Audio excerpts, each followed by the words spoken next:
জয় মা তারার জয়, জয় শ্রী গুরু বামদেবের জয়। বর্তমান সময়ে মানুষের কাছে টাকা ছাড়া সবকিছুই অন্ধকার, অর্থ ছাড়া সবই ফাঁকা।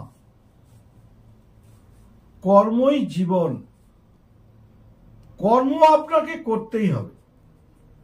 অনেক পরিশ্রমের পরেও যারা আপনার দৈনন্দিন জীবনে পরিমাণ মতো অর্থ উপার্জন করতে পারছেন না, আজকের ভিডিওটা ঠিক তাদের জন্য।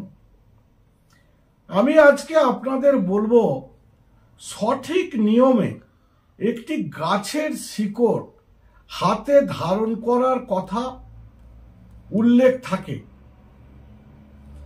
যদি পুষ্যা নক্ষত্রে, যদি রবিবার পরে অতি উত্তম।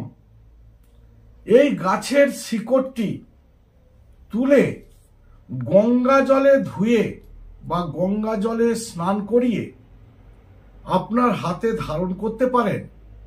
আপনার কোটিপতি হওয়াটা অসম্ভবের কিছু নয়।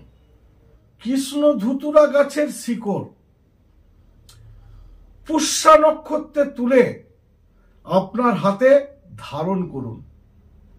এটি একটি অব্যর্থ সত্য। সঠিক নিয়মে কাজটি করুন, অনেক উপকার পাবেন।